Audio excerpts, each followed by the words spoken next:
Success in farming is all about precision and efficiency, ensuring every seed, every drop of water, every nutrient and treatment counts. Terraplex Ag is helping farmers all over Iowa and the Midwest do just that. With precision ag drone technology and support from Terraplex, you'll boost your productivity and make timely and informed decisions, all while reducing your costs and increasing your profit.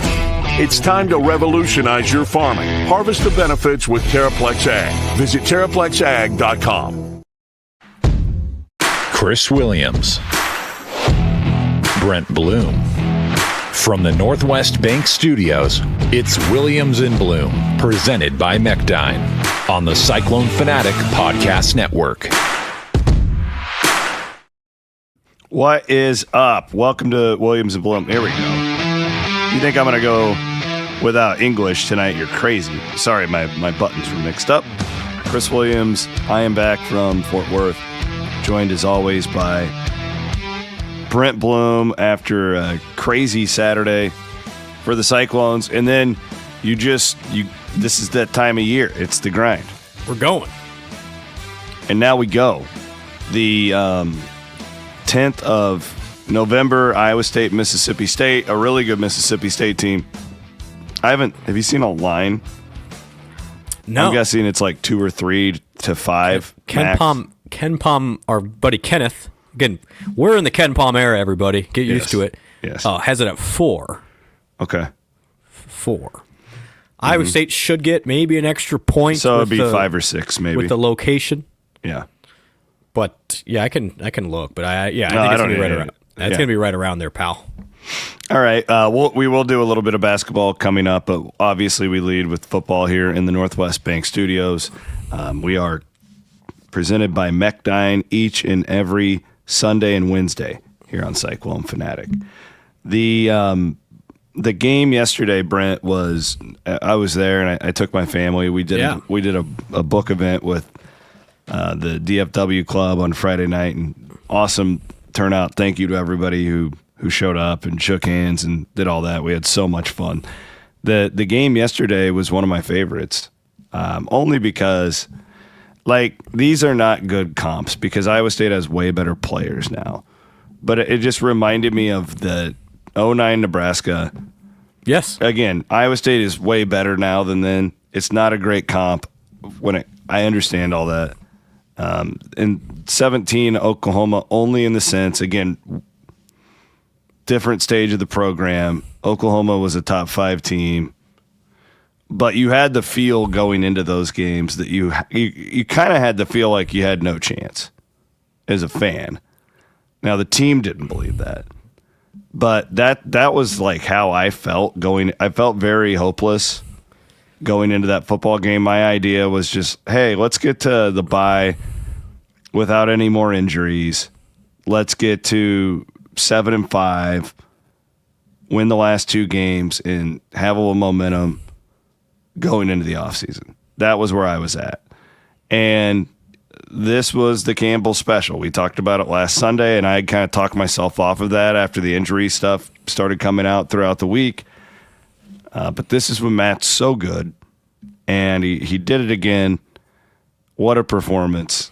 Was it perfect? No. But, the defensive performance I thought that Iowa State put together was one of the best of the entire 10-year Matt Campbell era. So I'll let you kind of take it from there. It was as surprising as I've been in, a really long time with an outcome. For sure. Obviously not a thing of beauty. Everybody knows that. Offense still has some issues, which we'll get into for sure. But proud. I mean, that's where honestly that whole Paul Rhodes, I'm so proud type of thing. That was kind of me in my living room here in Des Moines. And then the cool part for me, C-Dub, I got a couple texts, and I don't get them a lot, but it was just appreciated from player parents after the game saying, thank you for sticking with us, and it was nice to see my kid smile again. Yeah. And it's just like, man, that was my favorite part. And obviously for the fans, for the coaches, but the players and their families who it's been hard on all of us. It's really hard for those guys because they're living it, every day. And it was a random game, but at one point, because Jamison Patton gets ruled out during the week, And then you had another injury to, who was it in the secondary, went out at one point. At one point, you had 10 secondary players on Iowa State's roster unavailable. And there's a total of 14 on the roster of defensive backs. 14. And 10 of them were not available. I mean, the job that those guys did, I'm looking at Quentin Taylor, David Coffey, Drew Bell. Surgis, Trey Bell. It was unbelievable what they did, and those linebackers as well. I thought Cooper Ebel again was great, and it was just fun. I mean, I'm just happy for them. I'm happy for Coach Haycock, who started to get some heat again. We're like, oh, does the 3-3-5 even work? And just happy. I mean, a lesser programs fold up the tent on that road trip, and Iowa State didn't. And not everything went well. Don't get me wrong. There's still some issues, and I think the bye week will be good. Fixed. Offense is definitely not fixed, clearly. However, I thought it was great. Obviously, Rocco. He was clutch. Yeah, the run on 4th and 1, those two runs. The one that really kind of got him going, which was that scramble, which again made you look smart. That Rocco needs to run a little bit more. But he's a good runner. He has such good vision. The 4th and 1 little toss play I thought was awesome. And then that throw he had to Eli Green, and then Eli catching it, I thought was almost the play of the day because it kept that drive going, and it looked like, again, why Rocco. doesn't he play more? Well, I'm serious. Like, why does he not? It feels like he at least catches it. Like, he seems to make the plays when they're there. Yeah. Yeah. Without being in there, I mean, Noah Pauley is obviously really good at what he does, but I would be curious. End of season that was a break. hell of an execution. Rocco put it right on the spot, right on and Eli made a really tough catch. And for Rocco, who again had struggled for most of the day, again to have that in that moment, I was happy for him. And then even seeing him with his family after the game, smiling, finally, it's like, good for you, Rock. I mean, proud of you, my man. Like, good work. He I thought that play. It's funny. The two runs. Obviously the punt return, and we'll get to that. Yeah. But the two runs, I think, are kind of the ones that we remember.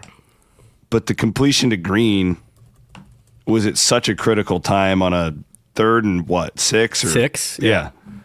Like, that was so clutch, because what was so clutch about it is everybody knew you were throwing, right? Like, there was no element of surprise with that. The bootleg, by the way, was one of the great play calls, and just perfect execution by Rock. That fake, like, in the stadium, none of us had a clue that Rocco had the ball. Completely.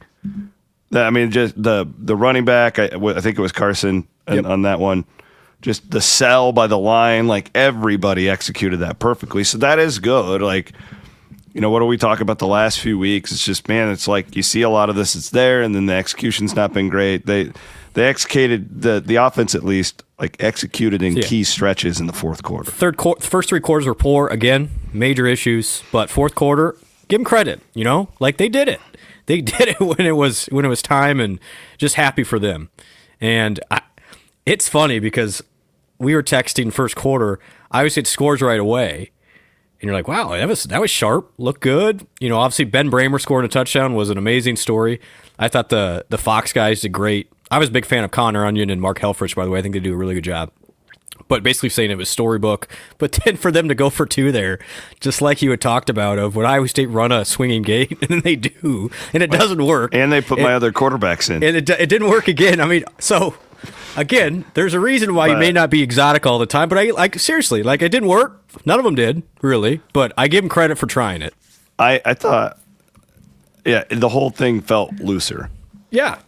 That was the point. Even if you didn't 100%. execute it all, it felt like, and I know how Matt is with, he'll put guys in to keep them engaged and stuff like that. And I love giving Moberly and Mansky some run, because the reality of it all is that Rocco is one hit away from needing one of those guys to be your dude. We saw it at Cincinnati, right? When we all thought the worst, oh no. So whatever. Yeah, the execution on those not the best. Going on 4th down several times. The double pass, which was botched, but again, I got to tip my cap a little bit for them trying it. It worked. Here's what I saw on the defense, and I'm sorry, my voice is shot. I was yelling for the Cyclones. You were a fan. I was. I sat in the stands, and we had so much fun. With the tailgate thing, it was just a really great day. My daughter, Elise, was wearing a cheerleading outfit and walking around and interviewing people for book promotions. She interviewed, you'll see this, Zach Etzkelson, the newest recruit. Yep. Brett's little brother. Yep. I saw that photo. I was Oh, did you see that picture? Yeah, so cool. Elise is now taking, Cameron's our photographer, so this is a family-run book deal we got going on here. I thought the defense, and I'm gonna ask John next time I see him, but you know what, that game, it reminded me of West Virginia last year, right? The injuries are starting to pile up at linebacker, and it's like Rylan Barnes gets his start, like, okay, we're going to the third string guy. All these guys don't have a lot of experience because Kale had just gotten hurt, so I don't think Brzezina played in the West Virginia game. I believe you're correct. Okay, because that's why Barnes got put in. Whatever. And remember that game? It kind of just felt like they took this isn't the word but the thought out of the defense. Like there were fewer assignments. It was fewer assignments, and it was just, hey, go get the ball, right? Like probably more man-to-man. That sort of thing. Yep. And it felt like the defense, and maybe it's because they didn't get behind too. They largely played with a lead in that football game, which I think that's been part of the defense's problem. But nonetheless, it felt very downhill. I'm wondering if they kind of just said screw it at this point with think about it, all of the new guys. And maybe they're not new, but they haven't played a lot, right? Gosh. Like in the secondary and the linebackers. Yeah. And the other thing, this is just basic football, Brent. This is what a defense looks like. This is what the 3-3-5 can look like when you actually get some defensive line pressure. Yeah. No, they weren't racking up a ton of sacks, but Dom played great, by the way. Dom, that was right there with the Iowa game. It's one of the best Dom Orange games we've ever seen at Iowa State. Yep. I think that group up, Jace Gilbert, I think he only played 20 snaps, but that guy, like, he gives me hope for next year. Same as Zamir Hawk. Yeah. Zamir Hawk, I could make an argument, has played better than Dom, and I think Dom has clearly been fighting an injury the last month. Not yesterday, but Hawk was awesome yesterday. So, all right. Elijah Carnell got some run. Yep. Gives me a little bit of hope next year for that D-line, because I think you and I both agree in this world, Iowa State's never just going to go out and buy D linemen. You just can't. You cannot afford it. You got to develop some of these dudes, and somewhat encouraging to see these younger guys put a game like that together. Yeah, and I thought Kale Brzezina played his best game of the year too. He was awesome. He was 76 really good. snaps, I thought. Yeah, I mean, that's his most he's played by a long shot, and he was, he's been fighting injuries, so he was healthy. Marcus Kale Neal really awesome. hasn't ever been healthy. No, he hasn't. Other than that first game against Iowa, and so I was glad to see him get out there, and that's what he can do. I thought Surgis was awesome. I thought Marcus Neal played like an All-American yesterday. There were so many performances, C-Dub, and you needed literally every single play from that group. And to go against, and this wasn't just some slappy Arkansas State offense here. This was a TCU team with two of the better receivers in the league, and Josh Hoover's a future NFL quarterback, and you had all back, literally, C-Dub. It was like all backups back there in the secondary. And they held them to 17 points. Are you kidding me? Like, that goes down for sure as, in my opinion, one of the best defensive performances I've seen at Iowa State, with all things considered, what that group is up against. And the cool part is they needed every single one. So it's not like they could have, taken a play off. And then even Trey Bell getting that fumble late, that gave me some Nebraska vibes from 2009, C-Dub, when you just kept getting turnovers at the right time. They're getting the turnovers. That doesn't matter. I would love your opinion on it. The last play of the game, or the second to last play of the game, where they gave him the extra second, that was an interception, wasn't it? It hit the ground. Did it? Okay, because me and my father-in-law just kept watching it back and I'll take your word for it. I mean, I was very sober watching. It hit the ground. Okay. Now, you want to talk about officiating? I was sober. It's like no, I know. Like, you're up. Yeah, we couldn't really see it, but I don't know. The officiating, it was bonkers again, though. Again? Like the freaking the hold. The hold on Trey Bell when they grabbed that was my God, one of the worst I've ever seen. And it caused a touchdown. If that's called appropriately, C-Dub, That's a 15-yard penalty on TCU, and they're not scoring a touchdown. They're getting a field goal attempt, and that field goal kicker was super shaky. And then the other one that just bothered the heck out of me was Bacon gets blocked in the back, so it should have been a block in the back. And then they called him for a late hit because the block in the back ran him right into the ball carrier. Didn't you feel when Iowa State's up 6-3 at the half? Didn't it feel like dread though? Yeah, Iowa State did not play well in the first half offensively. Well, and this is like BYU all over again, where you feel like you have all these opportunities to like maybe even put that team away, and you just can't do anything. And that's why that when TCU then puts it together in that third quarter, like, oh man, this is going to be another. Here we go. Yeah. I mean, listen, I was on the internet at the time, guys. I know what you were saying, and I hear you. Like I get it, but that's why it was so cool to have them just bow up and figure it out. And as John Haycock said afterwards, just keep swinging that stick, and that's what that defense did. Let's talk special teams real quick. Aiden Flora, I was explaining to my 6-year-old Elise some boys who were one of our friend Matt had a friend, and he brought his sons over, and we all watched the game at our Airbnb again last night. It's so funny. We get back from the game, I do my post game show, and then we just start watching the game again. Like, every clone can understand that. But I'm watching it. We're all watching it with these kids, and I say, kids, that's a game. That's a play that you'll remember forever because you were at it, and it was so unexpected because Iowa State just doesn't get plays like that anymore. Like that it doesn't really happen. Here's what Matt Campbell had to say after the game. It all started with just trusting that punt return team.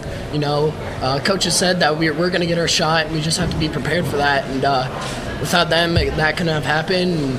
And, coach trusting in me to let me return it, and yeah, it's surreal. It's awesome. It hasn't happened here since Trevor Ryan and against Kansas. So in 2017. So, you know, for that to happen, and man, he's been close this year early in the season, and then we lost him for a while, and you know, having him back has been huge. And obviously, you know, man, we had the fluky deal go against us, you know, against, you know, whoever that was in terms of, you know, the game. And, you know, usually those things swing back at you. And for that young guy, he's just keeps showing he's a critical piece of our football team.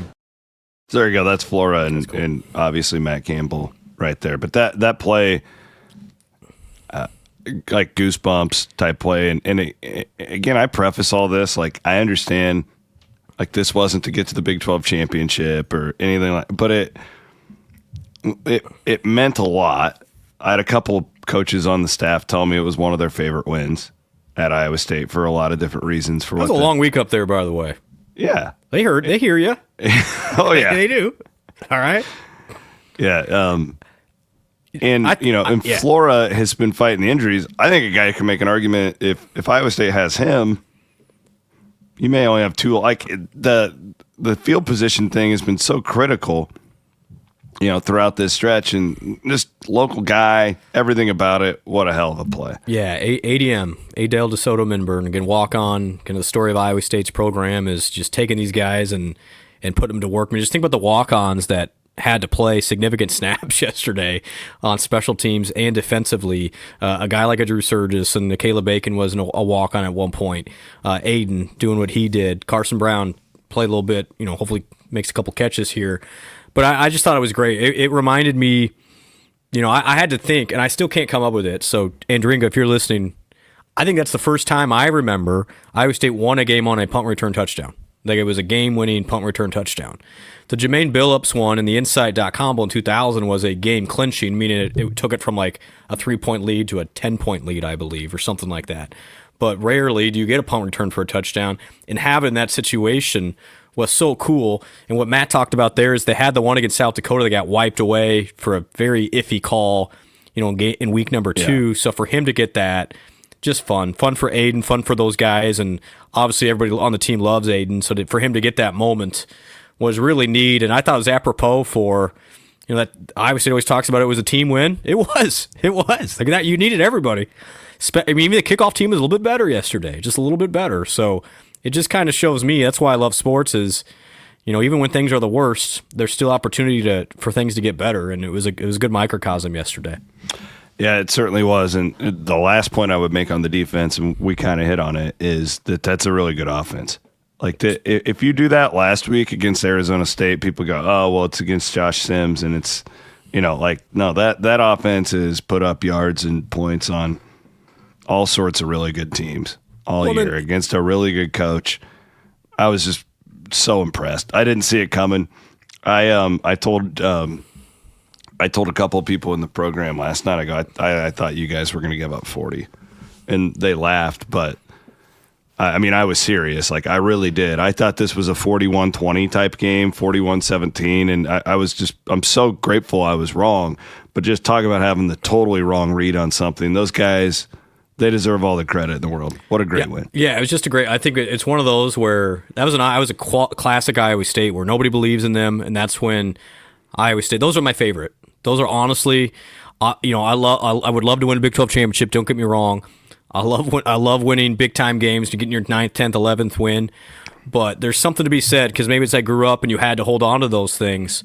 That when Iowa State surprises you and wins a game like that, those I really remember. I really do. And we've referenced a couple of them. The Nebraska game in 2009, Oklahoma. Now, keep in mind the Nebraska point spread was about 20. And Oklahoma, I believe, ended up at 29.5. This was only 8 or 9. I think it ended at 9. Yeah. So it's not like it was that big of an upset. But it felt like way bigger. After the month, Iowa State hadn't won a game since late September. Like it felt like the world was on everybody's shoulders, fans included. And so to have that release in that moment against a TCU team that was still fighting to get into the Big 12 championship, it's just one of those that I'll remember for a long time. And I just come back to it just happy for the players and their families to be able to just enjoy it. It's been a long year for them. Happy for everybody, fans included. Yes, everybody had a great day. But that's also why you keep sticking with it. It's like golf. You never know. You never know when that 300-yard drive's coming down the middle, baby. Well, it's like when you hole out from you chip in. There you go. Oh, that's fun. That's fun. I'll do that again. Maybe it'll happen again in 6 years. Right.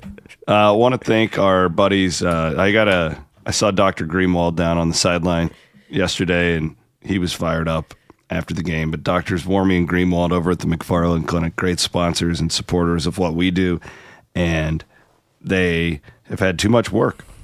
So hopefully they can have a pretty chill rest of the season. But thank you to them for hanging out with us here on Cyclone Fanatic. Relatively healthy through yesterday. I mean, Tyler Miller went out and came back in. Marcus Neal went out and came back in. I truly have no idea. Patterson went out, didn't come back in. There's always just guys that'll just show up on this injury thing, and I had no clue. Oh, I do. Yeah, what happened to you? Yeah, my favorite is when the fans tweet at me about injuries. Like, I don't know. Like, I wish I could tell you guys. That's cool by Patterson, by the way. I know he got hurt in the second half. I do think he's going to be okay. Having an interception. That guy's played really well in 4 studios as a true freshman. Good. Yeah. Really, really, really good. Good job by Dion. My guy Dion Broomfield. Yeah. Awesome. Just fantastic. He's that guy. Good coach, man. He's a really good coach. I think good coach. He's an up and comer for sure. Hey, we have a new partner in Preferred Pest Control. So we're doing this thing with basketball called the Pest of the Game, which is kind of fun. And I'm still trying to diagnose exactly what the Pest of the Game is. I think the Preferred Pest Control Pest of the Game is, it's kind of one of those things where you just know it when you see it. You know what I'm saying? Yeah, I got it. It's like, what's the definition of obscenity? Yeah, or pornography. Pornography. I don't know. Exactly. That's it's a Supreme Court thing. It's going back to like journalism school. There you go. I learned something. Let's do this because this was such a big win. I know this is a basketball spot. The Preferred Pest Control Pest of the Game for the Cyclones yesterday. I have a guy in mind, but I want to see who you may come up with. Oh man, I gotta go Drew Surgis. Okay. I thought Drew Surgis was fantastic. And he's been banged up for years at Iowa State. Walk on from the Chicago area. I thought that guy, when you really had nobody else there, played fantastic in that secondary yesterday. And it was truly a pest for those TC receivers. I had Trey Bell in mind. That's good too. Forced a fumble, interception, pass breakup, 5 tackles. Got called for a holding when his face mask got pulled down. Yeah, a little bit of a pest feel. Yeah, I like that. To what Trey was doing. I like that. Back there. Yeah, so participate in this. We want it to be a fun thing. We'll do polls on social media after basketball games with these guys, and they are really good at what they do. I've had them twice at my house. Ant problem and then carpenter bees out on my patio, and they took good care of me. Our guy sent me a note. Guess who's going to be working at the Bloom House now? Who's that? Preferred Pest Management. Oh, nice. Yeah. All right. Yep. Appreciate you guys. All right. So, anything else that you've got on football before we move on to the Big 12 and basketball and all that stuff? A couple questions I got. Conradi's fine. They just didn't use him yesterday. Okay. It was not a health thing for him. I know I got that from a lot of people. And otherwise, I know it's not the way we wanted the season to go after being 5-0, but just obviously it is bowl eligible now, so it will go to a bowl game. Let's go back to Memphis. I think that's very unlikely, just in case you're scoring at home. Damn it. I would say the leader in the clubhouse would be Phoenix against a Big Ten school, or back to O-Town. I'm not. That was fun, lad. That was fun, lad. That was a fun game last year. The presentation was really fun. We cannot go back to Orlando. I'm not going to go to Disney World. I know that would be 4 times in like 6 years. There's no way. There is a world because the Big 12, although this is going to be fun this week because they're going to argue against BYU not being in that top 12. We'll see. But I still think there's a road for the Big 12 to get 2, and then everyone's going to have to move up then. See what I'm saying? I think it's going to be Utah and Texas Tech.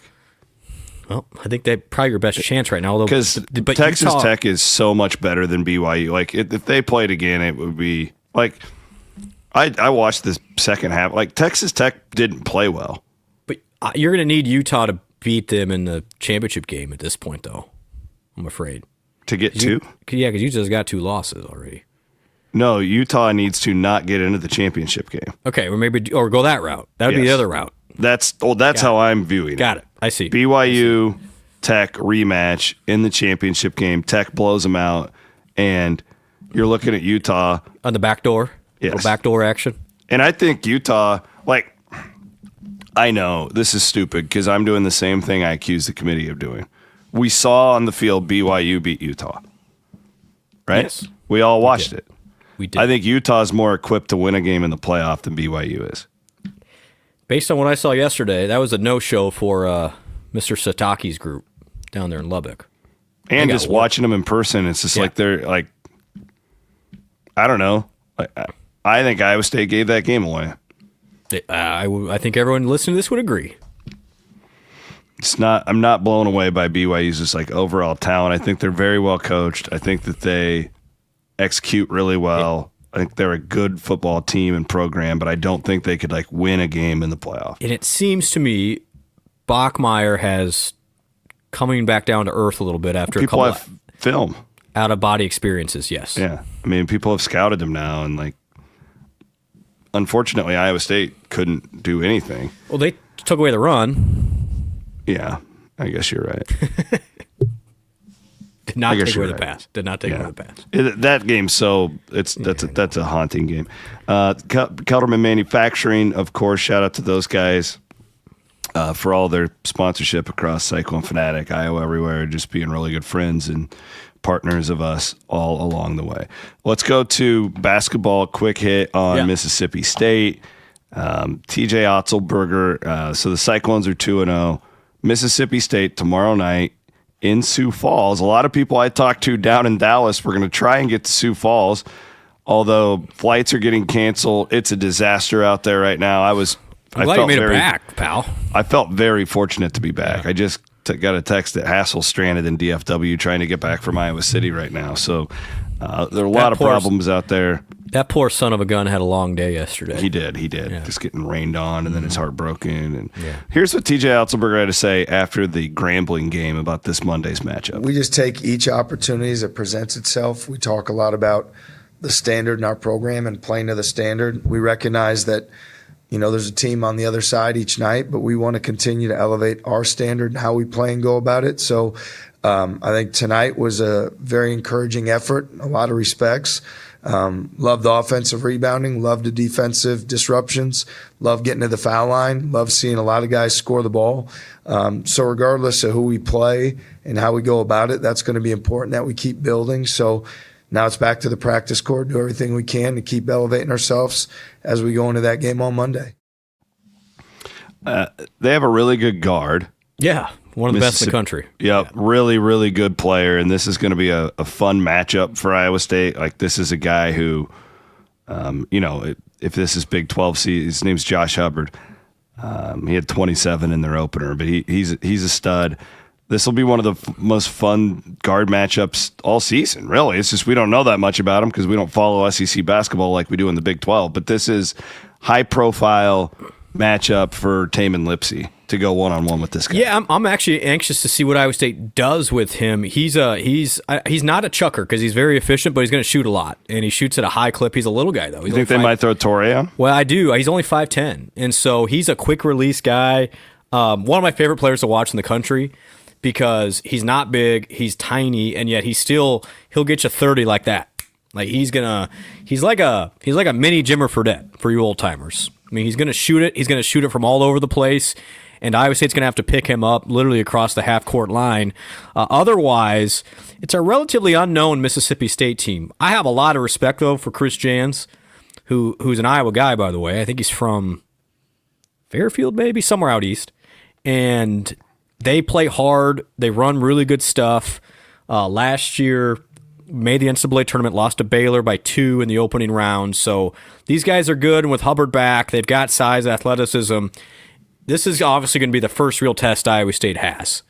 And it's not a killer if you lose it, but I think for this group, after those exhibition games, which were hit and miss, it'll be good for Iowa State to have Tamin in this game and see what you really have. And what I'm really looking forward to see, C-Dub, is how do Lipsey, Torrey, Bateman, Heisey get into athletic guards? Because it's one thing to do it against the two opponents Iowa State's seen so far. It's another against high-level SEC players. And Mississippi State's got some dudes, including Hubbard, who's one of the best in the country. Do you what do you think just overall matchup-wise? Because I'm being honest, like I'm completely football right now. I'm just kind of I literally sat down and studied this team for 10 minutes before we went on the air. Is this like a bad matchup, good matchup? Well, I mean, it's hard. This is why I don't know. Well, here's what I'll say. They're a lot like Mississippi was last year. Yep, and Mississippi gave Iowa State, obviously, it was a crap physical, show. Yeah. Long, athletic, all that stuff. And Iowa State was super limited at that point. But what did Iowa State do in the offseason, C-Dub, on purpose? Got more physical. Got more physical, bigger. Got more athletic, got more guys that can move and do a lot of switching. So we're going to find out. The best thing about that second game was that guys who had kind of like quote-unquote struggled in the first three, your Batemans, Buchanan did a little bit of something. Like you saw some of these guys, grow, I guess. And that's what you're looking for in these things. Because I know Milan can go out and I know what Tamin can do. I know what Jefferson can do. I think a lot of fans needed to see that from Bateman. Yeah. Like just to believe us that he's really good. And then, so just a great challenge. It's a great challenge. It is an important game, though. I would make the argument it's an important game with Vegas looming because you really don't know how you're going to do out there. We've seen really good teams go to these tournaments and come away 0-3. Yep. Right? Like look at Connecticut last year. It kind of set the tone for their very average season a year ago. My point is you don't want to drop this one, and then it just puts so much more pressure because and the good thing is you're in the Big 12. So you're always going to have opportunities to put resume builders together. But when you can start stacking those chips early, it makes the rest of your season just a lot more enjoyable as a fan, at least. And last year's a good example that Iowa State stacked a bunch of chips early because it played great. Had a bunch of non-conference big wins. The win against Marquette, two in Maui, and needed it because Iowa State started to limp a little bit towards the end of it when they had the injury stuff and everything else going on, and still was able to get, a 3 seed? So this is why these games really matter. It's less about, in my opinion, for Iowa State making the tournament, but a win over a Mississippi State seed-up could be the difference between a 4 and a 5, or a 5 and a 6, or a 3 and a 5. Those type of. This is a seed line game in a lot of ways. And if Iowa State is as good as I think they are, this should be a game that Iowa State will be favored, and it's one of those that when you're, a short road trip to Sioux Falls, I'm excited for them because I think Iowa State can and should win this game, and we'll see what you got. Should be a heavy Iowa State crowd. Very much so. It's a tiny arena, though, so it could be loud in there. Yeah. Are you going? I'm not. I got a work function Tuesday that I got to be fresh and ready for Tuesday morning. Okay. So I'm not. Yeah. I want to go so bad, but I've just been gone. It's so real quick update for you YouTube TV people. This is ESPNU, okay? So that has not been fixed yet. ESPN is still we're having a little cat fight, so you might have to find your favorite establishment or another way to watch this game. Yeah, I mean, you're probably going to need the ESPN app. It doesn't. The problem is, this is the misnomer here. The ESPN app for like you used to watch ESPN Plus games on. Yes. It won't work for ESPNU games. It won't. I get you because it validates off your TV subscription. Oh, so this is going to be a thing. There's going to be a I'm lot telling of you guys, people tweeting about this. You're going to be tomorrow. mad at 7:00 when you cannot get this game on the ESPN app because you can't. So make plans while you're listening to this right now, if you want to watch it, or Varsity Network app and just listen to John and Eric old school. That's what I do. I luckily have ESPN app because of WWE. They've already got me because that's the only way I can watch their pay-per-views now. I've got YouTube TV. I'm gonna have to. I have too much stuff. I just go Like to your I'm paying house. too much now. Like they've completely taken us for what we are, which is a bunch of sports craved idiots. Like As somebody it's asked me, disgusting. has the content watching gotten better over the last 20 years? And the answer is no. Now we're just segmented all over the place. But here we are. Welcome to Oh yeah, I was America. trying to. We were at the DFW. We were waiting. Flight kept getting delayed. Thank God we got back. I appreciate all those workers that are working for free and doing all that. What a nightmare. And there's Landman, the show. Yeah. Ads everywhere in the DFO. And my father-in-law was like, "Oh, It's a great show. man, I like that." And I was telling him, like, "Yeah, it's one of my favorite shows." He's like, "How do I watch it?" I'm like, "Well, okay. This thing called the Paramount app. And Paramount. got to download it on your TV, and then it's such a pain. Like, And it is a good show. Billy Bob. great show, but like, you got to really want to watch You it. got to watch it. And Now, I do and then you got to recommend pay $10 a month for it, and like, then you got to remember to not, you got to turn off the subscription when you're done, and it's just what a world. Did watch the James Garfield doc on, or not a doc. Oh, how is show. that? It was really good. I seen that. That looked really good. Yeah, on Netflix. So it's a Netflix one. Highly recommended. It was Death by Lightning or something. It was good. I am currently the second episode of The House of Guinness. Yeah, I on finished that Netflix. too. Oh, you've already finished it? Yeah, I was in. I plowed through those, baby. This Guinness thing has taken over my life. It's like I don't even drink Busch Light anymore. I just go straight for the G. Well, and your buddy Coop, was he drinking in Thailand or wherever he was, Singapore? He was in Singapore drinking Guinness the other night and so sent he us can- a super sweaty pint. So what do we do now? Do we keep drinking it? I mean, I am. It's a lifestyle choice at this okay. point for me. We're not worried about vibes and I'm bad not. luck. I'm not important enough to impact these games by what I'm drinking. Like, it was fun for a while. Now I'm just going to drink what I like. Sorry. Sue me. I love it. Let's thank our friends at the Ivy College of Business, of course, and their graduate program for supporting our Guess show. what? I'm speaking to the accounting department. They do a continuing education for accountants, CPAs, and they needed a keynote speaker, and so they called me. So I'm bottom of the barrel there. Well, I mean, I love Professor Sanders. She's great, but I was like, can you do better? She's like, no, the people are interested in the NIL stuff. So I'm going to be up there here in a couple of weeks talking to some cool. accountants. Yeah, Love the Ivy College of Business. I'm going to be up there on Wednesday shooting videos for the ISU Foundation. We're going to do Iowa State traditions. The Zodiac. That's what that thing's called. The by the way. Zodiac. We butchered that. And Yeah. Jeff Wood sent me a text. He's like, buddy, Zodiac. Yeah, well, that's... You don't walk on it. No, you walk around the son of Yeah. a gun. You don't walk on it. don't walk on it. That's a no-no. So I'll be up there on Wednesday shooting that with Gabe, and We that'll be also, fun. you know what else will happen on Wednesday? Maybe Tuesday? The new president will be announced. It's the North Dakota State guy, right? Like, I don't know who it's going to be. I mean, it's him or the Cornell guy, but There's it feels only two like of the them. North Dakota State guy is perfect. Like, he's got Both- the Ames tie. I don't know much about the Cornell guy. I'm sure he's a great option. From but what I heard from people, both were very impressive and Yeah, it'll be interesting. What will they do with NIL? Nobody consulted me. Just kidding. Kidding. There's obviously much more at stake than that. I was just being a jerk. I hope it made you laugh. Now, will they use student fees to help out the athletics budget, though, is a legit question. That's a legit question. Well, you do what everybody else is doing. I mean, it's not hard. Don't make it more complicated than it has to be. Like the students are already getting taxed and like crap gets added to their deal every year anyways. May as well have good sports teams. there is. An extra $100 a month or an extra $100 a year is not going to keep people from enrolling at Iowa State. It's simple.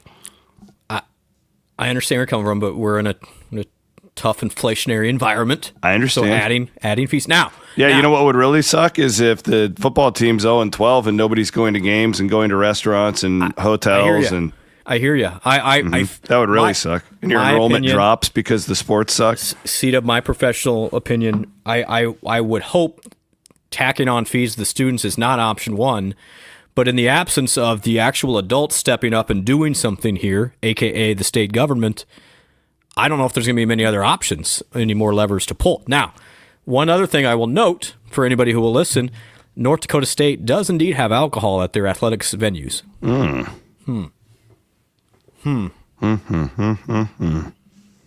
As did TCU. Okay. And they're They're a TCU. Christian university. Right. We actually Did you have any? Yeah, I had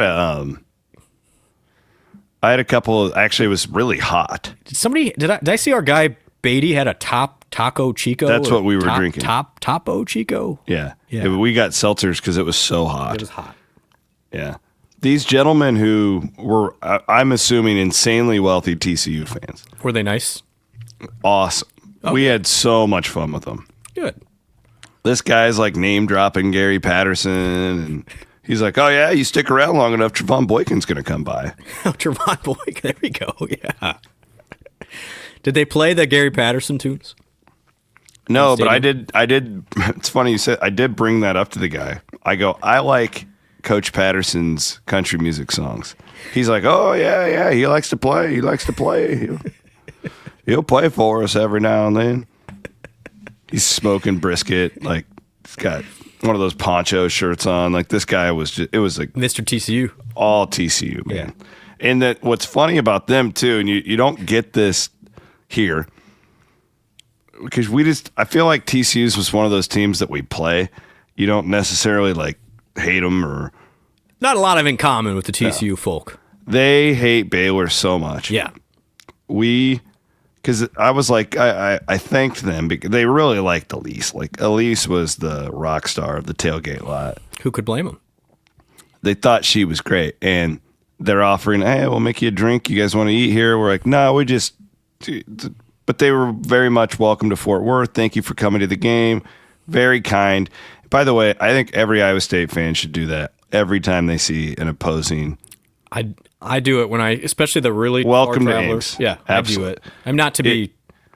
That takes an impacts that makes such a big impact on one tiny little thing because those people remember it forever.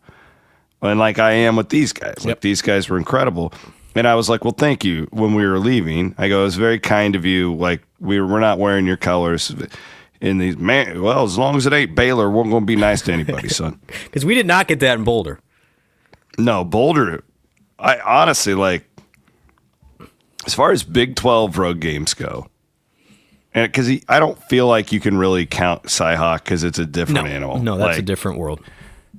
I think Boulder's the worst experience I've ever had at a game in a Big 12 stadium.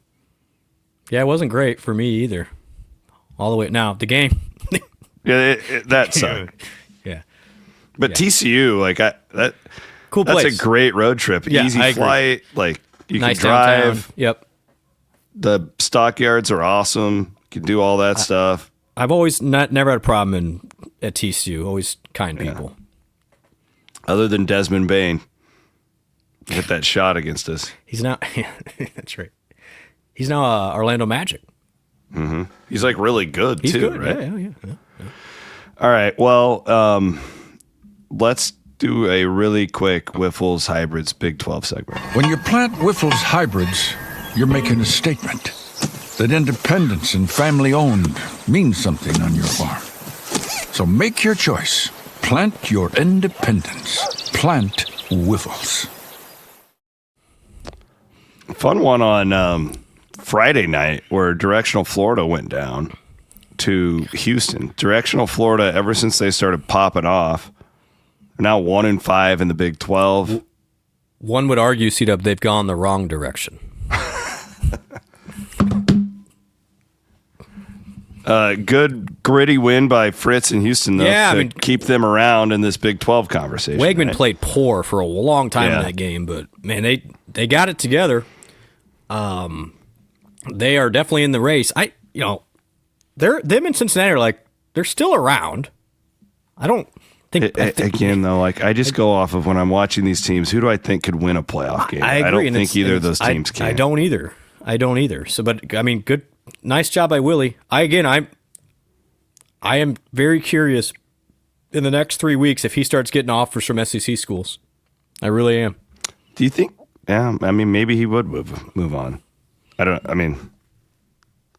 He feels a little Lance at Kansas to me. Sure, but he's moved around a lot. I mean, that's my point. I know, but how old is Willie Fritz? I think he's 62. I don't know, like maybe he does. Maybe he's ready to. 65. This is my shot. He's 65. Okay, I was gonna say he's old. Yeah. Yeah. I mean, come on, Texas Tech. Morton goes 17 of 32. Like they were not finishing drives. No, they should have won that game. He is hobbled, by the way. I have some concerns with his health status, but it didn't matter yesterday. Well, let's look at their future here. They are, God willing, they should easily win out. They get Mid-Florida next week, and then they're at West Virginia. They do get a bye between Mid-Florida and West Virginia, so that'll help Morton. Yeah, it looked like an ankle for him, so that's only going to help. I thought it was interesting. I watched most of that game, and they had Fowler and Herbstreit doing it, and it was like they're in the middle of the third quarter, like, wow, these guys are actually really good, dude. It's like these look like an SEC team. I'm like, oh my gosh. You should just listen to the Williams and Blum podcast. Chris Fowler. They're like, these guys are as good as anybody in the country. I'm like, yeah. You're goddamn right they are. Yeah, they are. It was just funny. I was like, oh my gosh. We landed on the seeding moon? thing's going to be huge with them, though. It is. Like, they're going to get jobbed. Buried, and they're not going to get a bye, probably, which is a bummer. But I honestly, from what I've seen, Ohio State's really good. Indiana survived. Penn State team's really good, though. See CBS's National Game of the Week on Saturday, this coming Saturday. It's like Penn State and Michigan State, I thought. Neither has won a game. I mean, how do you sell that? Like, you can't. You don't sell it. You just put it up there and say, hey, here we go. No, I think I'm just looking at the champion odds, C-Dub. Tech is to win the national championship. Can you rally? Tech is 8th. So can you give me the top 7? Yeah. Okay. It's Ohio State. They're 1. Indiana. 2. Texas A&M is 4. Okay, so Bama 3. Ole Miss. Ole Miss is tied with Tech for 8. Okay. I'm just blanking. Georgia. Georgia 6. And you've got. You're doing really well, by the way. This is impressive. Well, I'm kind of a disgusting human when it comes to this. Hold on, give me a second, because it's nobody from the ACC. Nope. It's got to be Oregon. Oregon is 7. You're missing 1. You're missing 5. They've literally risen. Just give it to me. From the ashes. This is Notre Dame. Radio. Yeah, Notre Dame. Yeah, I told you when they lost their second game that they would be in the playoff. You were right. Come on. Guys, it's too easy. Like these people, they've told us for decades who they are. Like, believe them. Quit trying to pretend this is something that it's not. Is Tech? So, serious question: is Tech a touchdown or more underdog to anybody? No. Probably what, six? I don't Ohio think State? they are. I mean, I don't like, think they are either. They were just an 11-point. They closed as a 2-touchdown favorite against an undefeated BYU team. Yes, that's what I'm saying. I think Tech is as good as about on anybody. a neutral field. On a neutral field. I Yeah. don't think that you could favor Notre Dame over them. And Maybe if you do, but it's below a field goal. If there was ever a year where the Big 12 needs them to win a game, just a game. Well, Arizona State won a game last year. They did. They got jobbed. I get it. But this is. Come on, Cody Campbell. That's all I'm saying. Need one from you. Aiden and Matt Van Winkle got me this Air Raid hat. They got me a bunch of Leech stuff as a gift for my book, which I thought was really sweet.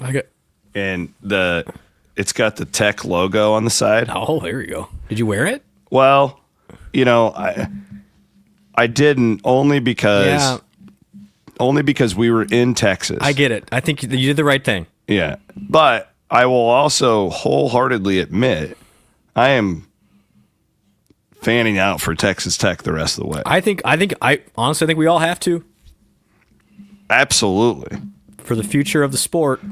And that linebacker, Rodriguez, is fun of a player. He will be on my Heisman ballot. You know what's funny? Because that's all they talked about was like, that guy, is he going to be really? the Heisman or not? I haven't watched the game yet because interesting. Good. I'm glad that he's getting some attention because he will absolutely be on my Heisman ballot. He got a turnover and he did the old Heisman thing. Dude, he's so good. He's the old wrestler, right? Like a former walk-on. Yeah, it's a neat story. That's the cool thing. Even with them, even though they paid a little crap ton, they still have like some of those guys that are still playing as walk-ons and stuff. Speaking of hats, this is on the WeWillShop.com. See this? Look at this guy. That's a neat hat. Like that. It's I want to get one of those. I need to order. It's a do you throwback. have some, or do I need to order it and it'll be shipped? I could probably find my way to get you one. I don't need a freebie. Can I trade it for a book? Deal. Okay. Bartering system right here. Well, you wrote a chapter in the book, so technically you should get paid for it anyway. So you can have the book for free. You don't need. That's all I'm asking for. I just want a free book. You can buy them now. I think they're shipping. If they don't ship this week, we'll have them this week, and then they will be shipped in the next 10 days. Awesome. By the way, if I can't wait for. I'm really looking forward to people's feedback once they go through it. Like, it's gonna be fun. Oh, I'm fun terrified. I was excited for a while, but if people don't like this, I don't know if I can handle it. Okay, be nice at least. Be kind. No, they'll love it. They'll love it. Rob Gray did a great job of editing it for me, and the fun part of the whole thing is that it was such a family project. Like Jacqueline was my organizer, Rob was my editor. You helped me, you and Ryan Workman at Iowa State. The workman helped me a lot with research, just questions I had. He's a sports information director for basketball. Great guy. We've known him for 20 years. Matt Schultz at Iowa State helped me a lot. Yep. The SIDs, in my opinion, are some of they have the most thankless jobs in all of sports. These guys and gals just work so hard, and most fans have no idea where it all comes from. But so thank you to all of them. Yeah, I mean, there are some legends up there that nobody's ever heard of. That So I want to do this. I was talking to McCarney about this. I think it's great. I know where you're going. I want to do this. People, I need feedback because books are very expensive. It's not a great business to be in. It's really kind of stupid the amount of time you spend on it for what you're actually going to make. I don't even know if I'm going to make money on this. We have to sell a lot of them just to get into the black, but whatever. It's not about that. I want to do a book, and McCarney told me he would help me with it, where we highlight behind-the-scenes figures over the last, 30 years in Iowa State. Gosh. Do a chapter on Mike Lacey, who started the Cyclone Gridiron Club. Carl, the football custodian. Yep. Steve Shuey. Stats. I would love to do Julie Flory, the old basketball administrative assistant. There's so many of these awesome stories. Do one on Vic Miller, the trainer at Iowa State. Totally. Dr. Totally. Greenwald, we could do one on him for his 30 plus years of service at Iowa State. Like if people would buy it, I would love to tackle that project. But it's not as like sexy of You're not talking about Jim Harbaugh stories with Jamie Pollard. No. Give me a little feedback because I'm already thinking about what's the next one. If it's going to be a volume 2 to this, if it's going to be that, if it's going to be a McCarney biography. Just kind of tossing a lot of different things around right now. All right, it is the best time of the show, according to many. Millions. You guys love it. You love it when we hit the music. You know why Iowa State won yesterday? Yakety Sax was actually played in the stadium. When? It was like in the second quarter. You just buried the lead like that. We'd lead the show with that. Well, it made me feel right at home. Did they play the trumpet? The trumpet song? Timmy the Trumpet? I don't think I heard the trumpet song yesterday. That's a little overplayed now. Everybody's doing that. So, updated standings from Bloom Tracker. Last week I went 75%. Elite. For the season, I'm at 56%. Overall, through 3 years, at 62%. Hang it in there. All right.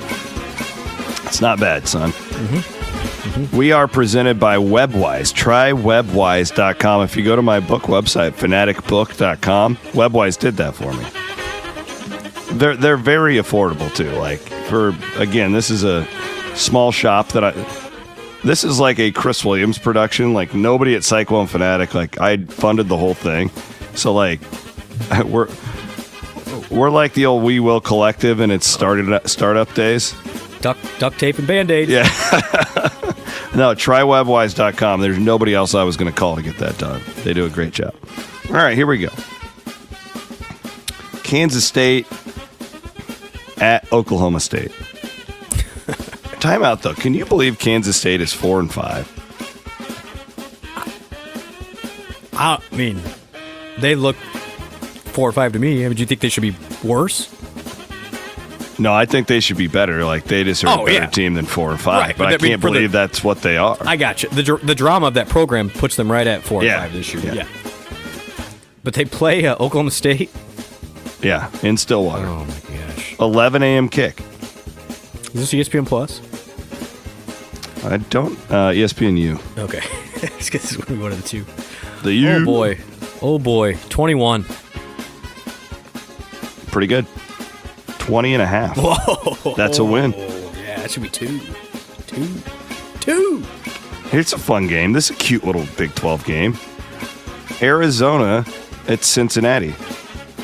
Now, notable here, for your handicapping purposes, this, too, is an 11 a.m. kick for Arizona, who will be that body clock. Just think about it. Arizona Bowl eligible. For what it's worth, too, I was listening to an Oregon pod with a bunch of former Oregon players. I was trying to learn more about them on Chris and Chris when I analyzed that game. Yeah. And these guys were on there, like, saying how big of a deal it was that game wasn't an 11 a.m. kick. Because they're like, people can say whatever they want, but, like, we don't get into these towns early enough. Like, your body clock is not ready. Like, that's a super real thing. I thought that was interesting. I'm glad the Oregon kicker's body clock was ready to go. That guy had, like, one of the greatest names I'd ever seen. Atticus Sappington. Man. That so Cincinnati is a 6-point favorite, C-Dub. Exactly right. They're a 6-point favorite. Yep. Bloom is on fire. Laser beams. West Virginia at Arizona State. This is the noon TCU game. West Virginia's got a little quarterback TNT now. game. Do you see this? Like, yeah, he's a nice player. He's played really good. So, oh man, Arizona State 8. 10.5. That's a narrow miss. No, it's a conference game. You got to be within 2. Yeah, no, you're right. It's a bad miss. And I mean, it's not a bad miss, but unfortunate. I think I would take the points in that one. Gosh, if it's still Sims. 10.5. 2 in a row for West Virginia. Oh, this is a fun one. Directional Florida at Texas Tech. 2:30 kick on Fox.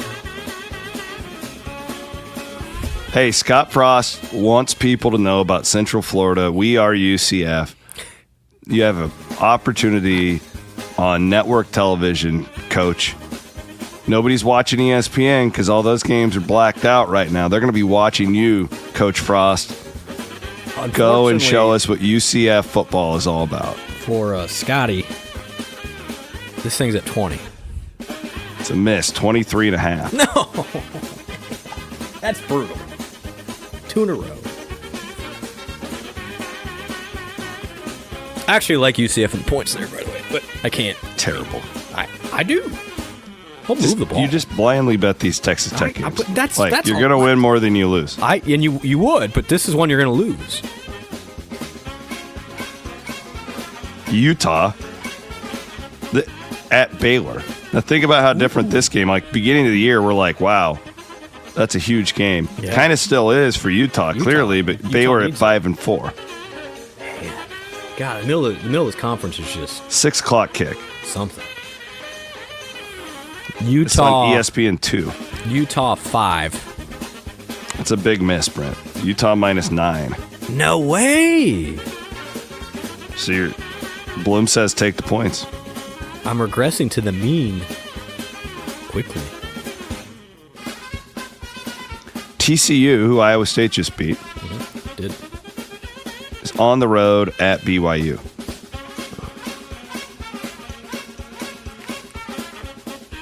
This is tough. This is a hard one. I mean, how do you handicap TCU? I don't right know because boy. I'll say TCU 7. No, excuse me. BYU 7. BYU 7. That's a hit. 5.5. Okay. Yeah. I a lot going on. Way to recover. Thank you. Yeah. I meant that. I know what you meant. Oh yeah. Fighting Golishes are at Navy. Navy did not have a good day yesterday with Notre Dame. They're at Navy. Yep. 11 a.m. kick. This 2 is 7-2 group of 5 teams. Pick a number. 18.5. No. 10. I'm 0 for UCF. USF. Florida Atlantic is at Tulane.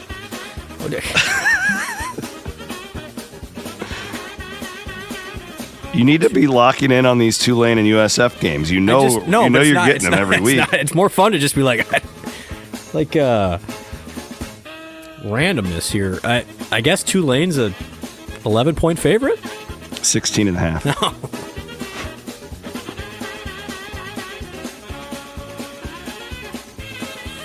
I'll just give you a few others.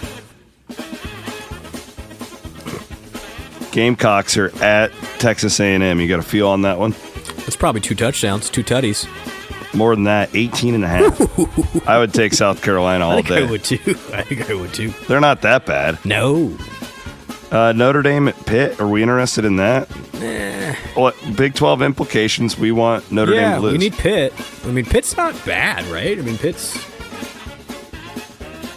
7-2. Did you know that? Yeah. You probably knew that. Did anybody else know that? I didn't know that. I can't name one Pitt player. Can you name a Pitt player? Dan Marino, Antonio Bryant. Matt Campbell played at Pitt for 1 year. Matt Campbell did play at Pitt.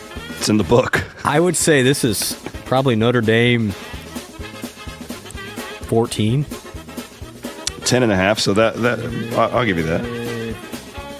Technically outside the jurisdiction of being correct, but you know what's going to help the Big 12? The ACC is a complete crap it's fest. so bad. It's just bad. Just horrific. Game of the week, Texas is at Georgia. Oh, man. Georgia looked good yesterday. 6. Good Georgia. pull. 6.5. Yeah. Well done. Texas off the mat. They're going to sneak in, aren't they? These losers are trying to get 6 or 7 teams in C-Dub. I swear. And they may just do it. Iowa at USC.